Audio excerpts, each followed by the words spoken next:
Yeah.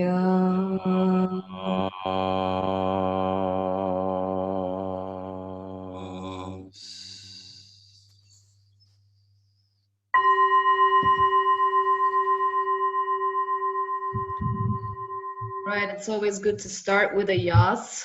I'm Sophie. Welcome to Magnificent Shit. I am talking to you from Brussels, Belgium, and there's one specific thing I wanted to share with you, which is a few weeks ago on a Friday, something happened that was very important to me. And the thing that happened was a wedding. And now you might say, of course, that was important to you. Weddings are important to people. They're mostly not to me. I haven't had that many weddings in my life that actually mattered to me, but this one really mattered. And it was two friends of mine who were getting married. She's Belgian, he's Iranian. And I was very invested in this thing. I was very involved with the organization of the whole thing as well. And I think the reason why I was so invested in it was not just because I've known her for a very long time, like we were teenagers together, so we kind of go way back. But it's also the fact that she's been through a lot. Her now husband has been through a lot as well. He's from Iran and he came to Belgium as a refugee. And it's incredible the things that he had to go through to be where he is now, which is still not an easy situation. And her life story in a very different way, but is similar in terms of suffering, an excess of it in terms of trauma, that kind of thing. So to me, this wedding was really like somehow a victory of all that is beautiful and good over all that is ugly and bad. So I don't know, it was a very important thing to me. And they did this beautiful thing as well where they made this whole ritual. So they made a ceremony essentially, and it was a storytelling ceremony, because also they're actually artists, and together they organize these storytelling sessions, which is amazing, here in Brussels and elsewhere, that always bring together people from very different cultures. And so they wanted to do kind of a storytelling session for their wedding as well. And I was one of the people who had the great honor of telling a story about them at their wedding. And so well, it wasn't an easy thing to write, but I came up with something in the end, and it was in large part inspired by this specific poem, which is kind of a life motto for me as well, but also really exemplified, I think, what the relationship is about, and what a victory it is, and what kind of a victory it is essentially. And so I told a story about this, and then I ended with this poem. And I had been looking for a good occasion to learn this poem by heart, because I wanted to carry it with me always without needing to have it physically on paper, right? Or in some kind of like digital format. And I thought, okay, if ever there was a time to actually have a deadline to learn this thing by heart, this wedding is it, So it was also the first time that I said a poem by heart, and so yes, special poem to me, special occasion at which I had the honor of sharing it. So what I propose is I'm gonna read it or say it by heart. And then for some reason, I'm not sure why, but then I'm not gonna say anything, but I'm just gonna hand it over to Alina. For some reason, I want your reaction. All right. So the poem is by a Polish author, born in 45, if that matters to anybody. He's called Adam Zagajewski. I'm probably pronouncing that wrong, Katie. No. Correct me later. Okay, perfect. And it's called, in English, it's called Try to Praise the Mutilated World. And it goes like this. Try to praise the mutilated world. Remember June's long days and wild strawberries, drops of rosé wine, the nettles that methodically overgrow the abandoned homesteads of exiles. You should praise the mutilated world. You've watched the stylish yachts and ships, One of them had a long trip ahead of it while salty oblivion awaited others. You've seen the refugees going nowhere. You've heard the executioners sing joyfully, you should praise the mutilated world. Remember the moments when we were together in a white room and the curtain fluttered. Return in thought to the concert where music flared. You gathered acorns in the park in autumn and leaves eddied over the earth's scars. Praise the mutilated world and the gray feather of thrush lost and the gentle light and vanishes and returns. All right, Alina. I love this poem too. And it seems almost like this poem to me is transcendent, right? It's one of these things that I think it points to something. It's like a finger pointing at the moon, that when you try to really talk about it, it's impossible to state with words what it is that you feel. But I'll say I was a really sensitive child when I was young. So I remember once when I was like 5 or something like that, I was looking out of our balcony and there was this older woman walking through the courtyard between the buildings, and she was hunchback, like she had some degenerative back thing, and she was struggling to walk, and she was carrying this, and this was in Russia, so you can imagine even then in Russia, like carrying a big bag with a stick, like was not like what people had, like better bags existed, and she was just there with this heavy bag over a stick, kind of struggling to walk, and it just destroyed me. And I still remember this, just thinking, why is it so hard? Why doesn't she have help and support for somebody else to carry her bag? And yet, turning back and seeing my grandmother there being loved and loving me is something that was very real as well. And it's not like one erases the other. They're both there at the same time.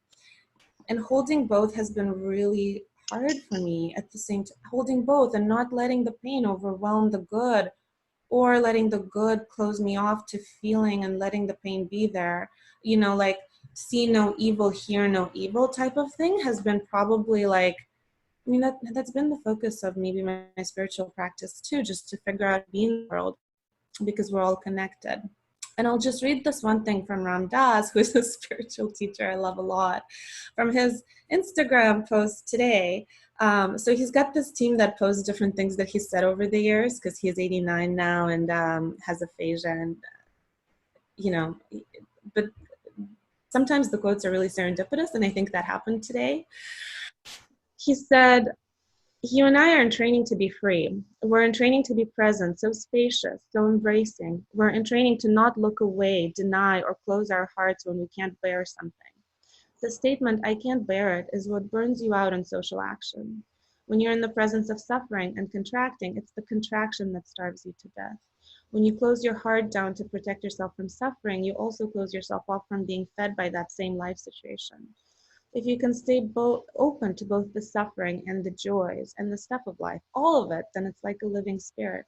It just connects to your living spirit, and there's a tremendous feeding going on." So I think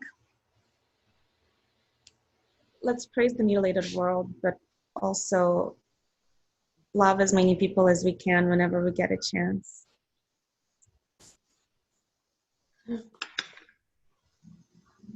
Yeah, I love what you said about like both things at the same time. I think this is why this is such an important poem to me, because it really is about that. And for me, it's something that like the stories or the poems, the novels, whatever, that I love the most, I think are the ones that convey this, how it all just comes together and it's one big mess, and it's terrible and it's beautiful, and isn't it a beautiful mess that we live in every day? And there's something, and I recognize this in this quote that you just read as well. There's something vitalistic about this. There's something like you know, all this is the force of life. And it reminds me of something that you once said to me, Thaddeus, as well, when I was having a hard time. And you said, when I feel like this, I try to remind myself that it's all part of the magic, and my tears are part of the magic as much as my laughter is. And it's something that I've always remembered, and I've told it to many other people since you told me. And something that I think is very much in this poem as well. This whole, yes, sure, the world is mutilated, sure, but we can still praise it. And you know, I love also that it doesn't say praise the mutilated world, but it says try to praise the mutilated. That's enough. Like, you can try, and as long as you try every day, that's all you need to do. That's your only job. So yeah, I kind of love that. Katie, I was actually curious because you know, Polish author. For me, I mean, I know this poem in English, and it just sounds so good in English. I don't know what it sounds like in Polish at all, and I don't even care because it's just so perfect in English. Yeah. But I am curious about a Polish. I mean, there is the Polish connection there for you that I don't have. Yeah, I don't know. I think because actually I relied on the memory of the poem until today, and then I was like, don't be lazy, just actually read the poem, you know, what you remember might not be exactly what you will be feeling about it today. So I read it in Polish today, and I prefer English translation. It's an amazing poem, but I don't know why it works for me better in English. But yeah, it's a really hard poem for me in terms of for me, like the biggest challenge in life is opening myself to joy, because immediately there's a fear of losing it, and I'm so scared of remembering the good times. And when he says about, you know, remember the concert and the Aikens and the curtain, and this is to me the most painful moment of the poem. And like right now, you know, is this time of the year, is Christmas, and my uncle died almost 3 years ago, so suddenly, and there's just no reason for him to die. It's so strange. And he was 54. And when her dad died, my cousin Anya asked me, and yeah, she asked me and some family members, but mainly me, to write down all the memories I have of him. And so now it's been almost 3 years when I'm trying to just approach this, you know, because I know it's important for her. And I never remember anything because I'm so scared of remembering the good. But there's this one memory that always comes, and then it makes me cry a lot. But I think this poem just touches this memory directly.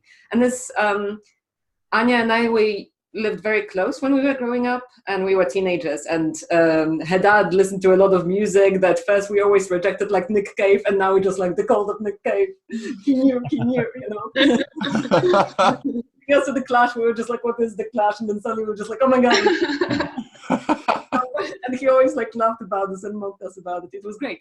But so every weekend I would stay over at hers, and on Sunday night he would drive me back home, which was like a 10-minute drive, and he would always play music in his car. And at some point there was this song by the Doors, Take It As It Comes, and it was like 2-minute song, and I loved it so much. So every time, every week for I don't know how long, we would listening to it like full on sound to the song just for 10 minutes, so like 5-6 times. And sometimes we would sit in the car and just listen to the song until it's finished, and that's it. Like and then I would leave, but like it's the most amazing thing, like, because I guess we had this moment together. And it's interesting because with this grief, like I for a very long time didn't allow myself to grieve after him because it's Anya's dad and not my dad. But this moment brings him to just me and him in this car, and it's like really important. And now I'm listening to this poem, and it's just like goes straight into this, you know, memory and like this joy, but this pain, but you have to open yourself, you know, to both of this. It's so intense. But yeah, thank you for bringing this poem. But yeah, I was again trying to escape it. It's funny. Yeah. Yeah, and I think to go off that, you know, Katie, mentioning how each one of us has a place that this poem kind of takes us to. And for me, for Carl, the place that this takes me to is back in my junior year of university, actually, in the United States, in Baltimore, back in the spring of 2017. Now, in order to understand where I was at that time, you have to imagine 5 dudes who are all like 21, who are living in a shared apartment with 2 bathrooms.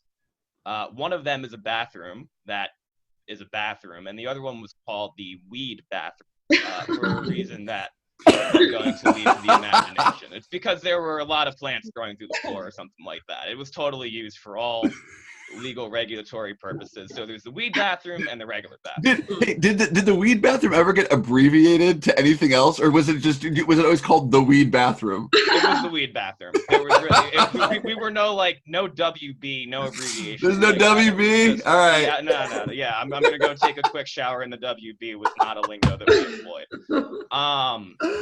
So I'm in the regular bathroom and I'm in this stall shower, and it's one of those showers where it's like just big enough for a guy my size to kind of pivot and turn around. And the door to the shower is one of those glass doors that's obviously like a mosaic painting that you're not supposed to be able to look through, kind of scaly to the touch. And at that time, that semester was just a lot. And when I say that semester was a lot, I'm talking about, the daily rat race things of going to classes, taking, 6 at the same time, having extracurricular activities, and just like the movement in that kind of realm, where in college and university in that bubble, you can get a lot of social and academic and world things that get shrunk down to the size where everything is kind of important. And one of the important things that happened recently was that I'd gone to a party where they had filled an entire bathtub with something called jungle juice. And for those who are unaware of what jungle juice is, that is an alcoholic combination unintended by anyone who ever invented beer, whiskey, or whatever flavoring was in that. And at that party, one of my male friends, had drank enough of that and whatever else we had pre-gamed with, and he was dealing with a lot during that time. And while parties are some of those places where it's like you can go listen to music or hold up the wall, in that particular instance, he had gotten into a disagreement with one of our mutual friends that led to him talking about his relationship with his father in a way that was really not planned. Because I think for a lot of guys, we look for these kind of ways to express emotion or to find things to help us express that emotion. And his experience, I think, with that, being drunk and then divulging a bunch of things that he hadn't talked about before, was less something embarrassing and more a sign of just how much was going on in our world that we shared inside that apartment. And something else about the absurdity of life, I think, where you have a situation like that, but also for me, that semester was a situation with a different friend where things had just not gone well. It's one of those morning after situations where you have to text someone and be like, so about last night, what exactly happened? That was something that happened, I think, 2 days before this morning that I was in the shower. And then the third thing, aside from a bunch of personal situations that hadn't been properly addressed yet, was that I had had my first psychedelic experience that semester in Baltimore, and after what was a good deal of introspection and a good deal of raucous laughter, I ended up at a Canadian burger joint in the middle of Charles Street, watching the host of The Celebrity Apprentice dance at his inaugural ball, while I'm feeling the places where my teeth intersect with my gums and the chill of every single drink of ice water rather, that I had drank that night. So it was this idea of absurdity and this lotness of life, I'll call it, the weight of life, that led to me standing in the shower on that morning and just laughing at that shit. Just essentially being like, I am either going to sit here and feel my entire brain just start to unravel into tears that are hotter than the water coming out of the faucet, or I'm going to laugh at this. Because that's exactly what life does. Life pairs executioners with laughter. Life pairs these absurd moments with the happy moments and the tragic moments, all somehow trying to exist at the same place in the same time. And I think for me, what that morning and what this poem both teach me is that, for us, praise sometimes is getting up to see the light again. It's not something that rests in grand gestures. It's not in feeling as though I had to shoulder all of the weight that I was only able to express kind of in that private space and with a couple other friends that I've thankfully worked on. But on that morning in particular, it was about being able to stand there under the water and say, this is life, this is nuts. And even though it's absurd, I'm laughing about it, not to overwrite the pain that's going on, but to say to myself, okay, this is where it's at, and how do I keep going? And laughter can actually also lead to tears hotter than the water coming out of your faucet. Yes. Yeah, it can. It really can. Sometimes those things are not mutually exclusive. Sometimes I feel like this on the New Year's Eve, you know, like for the last few years, New Year's Eve for me was this moment when I'm standing around my friends or someone, and I just feel like we all came back from the war. Like suddenly, it's like, what the fuck happened to us, you know?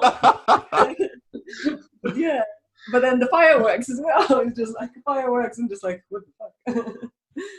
I think that this is Jeff. I think that's interesting that you bring that up, like this moment of celebration. I think sometimes those can be the most poignant moments, and almost like they can almost feel like they're set up to fail. Like any, Katie, your point about joy, where it's like any like birthday party, wedding, these grand events, New Year's Eve, where kind of like the moment almost forces this joy. Like you're supposed to be joyful in this moment. You're supposed to feel really good about this experience. And I find that interesting you said about New Year's Eve, because I think, I think life, like those holidays, can have that same feeling. Like talking to people, I think we all have conversations where, how are things going? Oh, things are fine. Things are good. Things are okay. And there's this, and I don't know how this exists, and we're lucky here to have people from from different countries, different backgrounds. But I think in my experience in the States, it very much feels like it's always New Year's Eve. It's always a birthday. There's this kind of feeling that life should be generally happy and upbeat. And what I like about this poem is it is that importance of being able to hold both. I mean, being able to be at New Year's Eve, and if that New Year's Eve is like we just came back from the war New Year's Eve, and this is kind of horrible. Like we're all in these horrible places, or you had this. It's kind of great. It's great to be able to embrace those experiences and not force the joy, which is inauthentic, because I think it's really about, can you hold the authenticity of that moment, and being able to recognize that moment, not as what it's supposed to be, but what it actually feels like. I mean, that's how things are memorable and transcendent.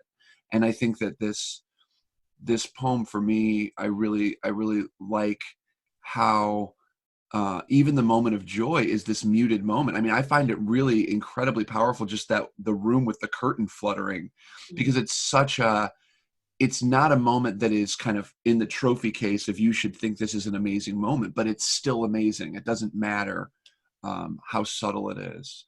So I think, yeah, I think for me, I've had a lot of that as I've gotten older, trying not to make a moment feel the way it's supposed to feel, but just allowing it to feel the way that it does feel. And then recognizing that through that honesty, then you'll find joy in these really unusual places and unusual moments, if you also allow yourself to feel sadness in moments that aren't maybe supposed to be, whatever that means. I love that, Jeff. That's so hard for me, because I think in society, we really want everything to feel comfortable all the time. And I think there's social convention dictates that, you go to work every day and you go to parties and you just kind of are happy or are always okay. If you ask anyone at a party, hey, what's up? How are you doing? And they go, oh, my cat just died and I'm actually kind of terribly depressed. It's that's not what they want to hear, right? It's very hard, I think, to interact with your own feelings honestly when you also want to be show up the way you're kind of quote unquote supposed to in the world. It's kind of in a way trained out of us, and I struggle reclaiming that truth sometimes.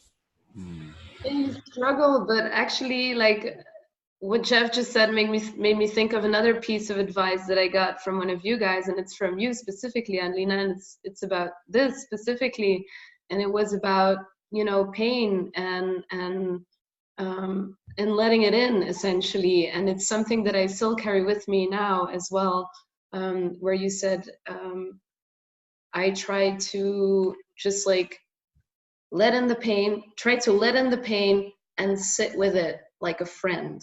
Allow it in the room and sit with it like a friend. Which is like, I think something that this poem invites you to do as well, you know? Like, yeah, the world is mutilated. It's all right. We don't have to pretend like it's not, you know? There's a way to let that in and still see the beauty. Yeah. Thaddeus, you haven't said much yet. You're just Oh, sitting with your no, fabulous hair or something. yeah.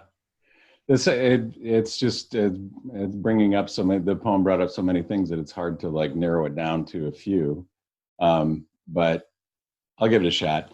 There's this thing I say over and over again, which is all of life is a miracle, even the shitty parts, mostly to remind myself.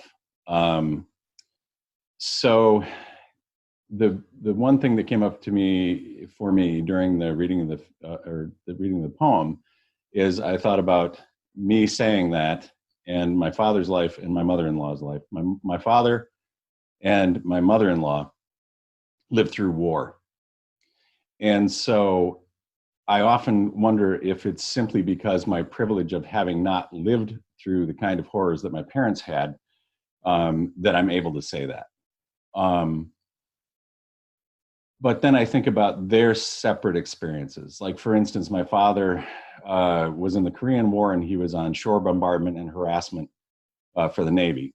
And what this meant was that he did things like machine gunned at old ladies hanging out their laundry on the shore, you know, in Korea. And also it meant that he had to do body counts through binoculars.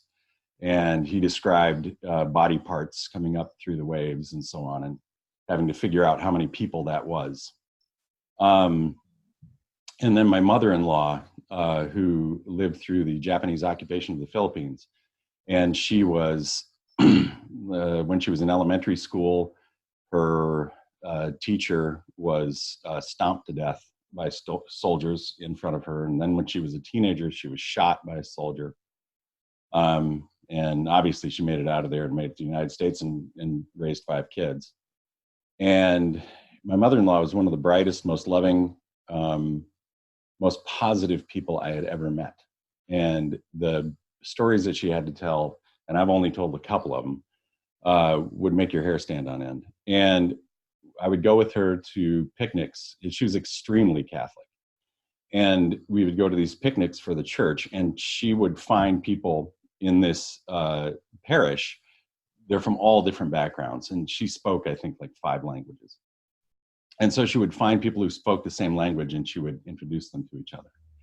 And what especially surprised me was when she would find Japanese people and introduce them to each other. And I said, Mom, you know, how do you just not hate people?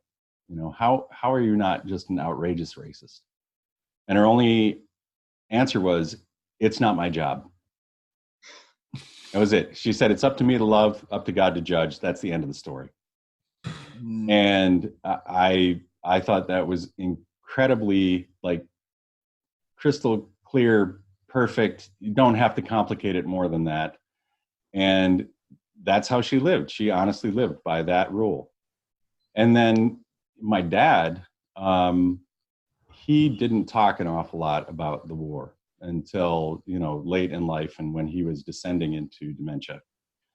But I can only imagine, and it's a dangerous business to psychoanalyze people who are passed away, but that it added a great deal to his cynicism and bitterness, but it also fueled his desire for social justice, and was probably one of the greatest reasons why he fought for civil rights during the 1960s and 70s. So the expression from the individual, I think, was different in both of those cases. But again, you know, it was all of this perpetuating good born out of the horrors that they had seen. And again, I feel, you know, like maybe I'm a bit privileged to say, you know, all of life is a miracle, even the shitty parts. When I'm talking about shitty parts, all I'm talking about is being broke. They're talking about being in war, you know, It's an incredible and distinct difference. And I don't have a punchline for all of that. The only other thing that makes me think of is I read the book, A Guide for the Perplexed by Werner Herzog. And one of the things I'd always thought about Herzog because of his demeanor was that he was bitter and cynical. And once I read the book, I found out that's not true. When he says things about, all of the murder going on in the jungle, it's because it absolutely fascinates him. And one of the things that I took away from that book was that he talks about joy being overrated and the pursuit of joy being overrated. Because why would you only pursue one part of life? He said the thing that he pursues is amazement, fascination, engagement. And I was like, wow, that is absolutely mind-blowing, because there's no judgment in that, right? Anyway, that's my whole stew. Thaddeus stew. I love Delicious. Thaddeus. No, but this is exactly what I meant with, like, there's something vitalistic to it. There's something like embrace all of life, like all this is part of this insane adventure. Like, and this is the amazement that Herzog talks about. So thank you for that. I love that. All right, I think it's time for the biscuits, people. I'm sensing it's time for the biscuits. Biscuit time, people. I don't think I need to tell you that obviously this gets like absolutely zero. If I could give less than 0 biscuits, I would give less than 0 biscuits. It's like -5 biscuits for me, because this is like, as I said, like if I would like choose a life motto, this might be it. So, all right, what about you, Alina? 0 biscuits. Like, I'm a little bit hungry right now, and I feel very fed by this poem. 0 biscuits for me. Amazing. Katie? No biscuits at all for no one. Yeah, no. 0 biscuits. It's awesome. Carl? Whether hearing it on this call or underneath an eclipsing moon in Tuscany, this has no biscuits for me. All right, Thaddeus? 0 biscuits. This just opened up and rolled on the floor in front of me. It was fantastic. I absolutely loved it. The place where the curtains flutter in the wind is the same, world where all of these things live side by side. So, yeah. And I want to have you know, Thaddeus, that his father, Adam Zagajewski's father, is actually called Thaddeus. So that is a synchronicity you want to look into, probably. Yes. All right. What about you, biscuits-wise? This one, without the biscuits. We have a winner, people. Nobody gave any biscuits. Okay, amazing. All right, I think we can close on this like awesome win on like a poem that didn't generate any biscuits in this group. So honestly, thank all of you guys for talking with me about this poem, because the poem's really special to me, and so are you guys. So this has been great for me. And thank all you other guys out there for listening.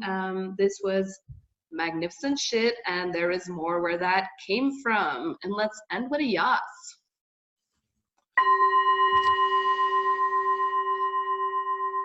Yeah.